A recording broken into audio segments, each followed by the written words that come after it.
What if you could revisit a place you've never actually been to? 14 years ago, I visited these lands at Ezio Auditore. Now, as the final destination of our Turkey trip, I'm here to experience this ancient city again, this time in real life. I'm about to find out how this crossroads of the world compares to the one I played in, and what more it has to offer. Istanbul.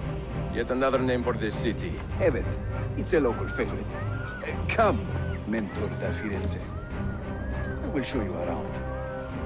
Founded around 660 BC, the city was originally known as Byzantium. Under Emperor Constantine the Great, the city was renamed Constantinople, where the famous Hagia Sophia was built. And finally, after the Ottoman conquest in 1453, Constantinople was eventually renamed Istanbul, the beautiful place we know today. So, where exactly should we start? A magnificent sight. It is a work in progress. No city in Europa has a skyline quite like this. Clearly, our first thought would have to be its skyline and architecture. As seen in the game, there are multiple minarets that littered the skyline of Istanbul.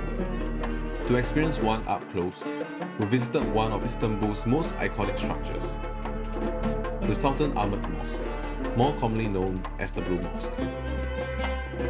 The nickname Blue Mosque came from the fact that over 20,000 blue tiles with intricate floral and geometric patterns decorate the interior walls and upper levels of the mosque.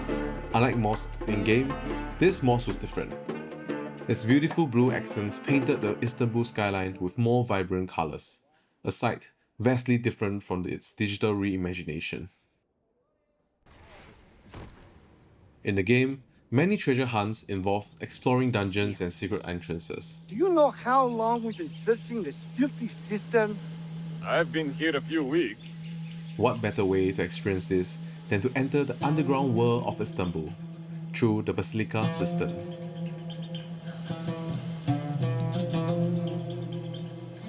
As a city located on a peninsula surrounded by salt water, there were insufficient water sources to sustain the city. That made cisterns an essential feature of its water supply. Of all the cisterns, Basilica Cistern is the largest underground cistern of Constantinople. While it retains the same haunting atmosphere, this wasn't the damn guarded forest I remembered from the game. It's been transformed into a mysterious and beautiful underground art gallery.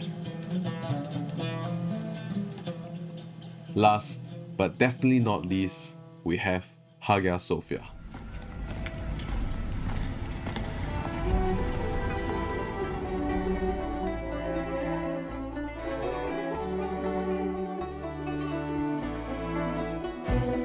Originally built as a Christian cathedral, Hagia Sophia transformed into a mosque after the Ottoman conquest, turning into a museum in the late 1900s and finally back into the mosque in our modern day. This grand mosque is one of the very few buildings on earth that has literally been through 3 different civilizations. My hair is all messy after the rain, and we are here. Unfortunately, we missed out on the chance to enter Hagia Sophia, the biggest regret of our trip. While I spend my time admiring the Hagia Sophia from the outside, the door remains closed to us. It's a strange feeling. The exterior is finally real, but my only experience of what lies within will have to remain a digital one.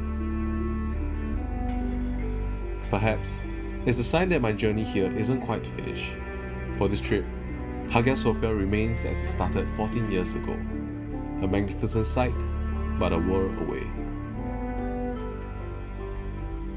After seeing the skyline, we wanted to experience the streets, the markets, and definitely the Grand Bazaar.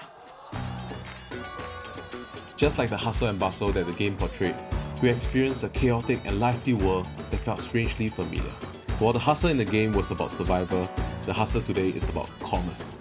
Every turn reveals a new alleyway of goods or spices. The Grand Bazaar proved that while the graphics have improved, the soul of the Grand Bazaar hasn't changed one bit.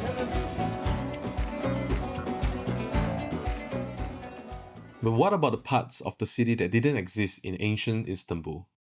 To find the heartbeat of its modern world, we headed to Taksim Square.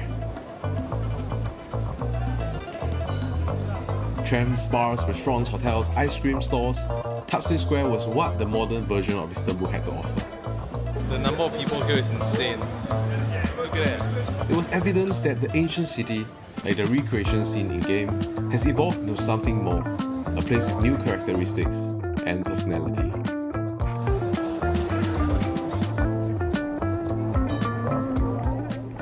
Unlike sights and sound, there was one element that pixels and code could never imitate. It was the taste of Istanbul.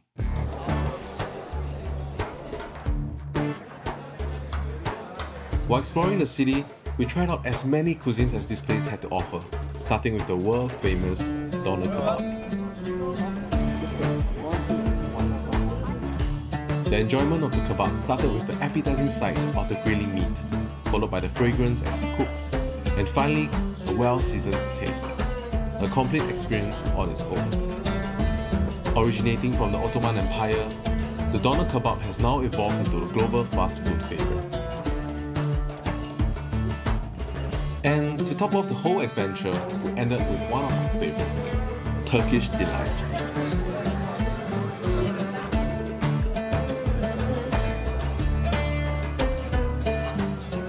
From kunafe to baklava, we tried our best to try as many items as possible, satisfying our sweet tooth.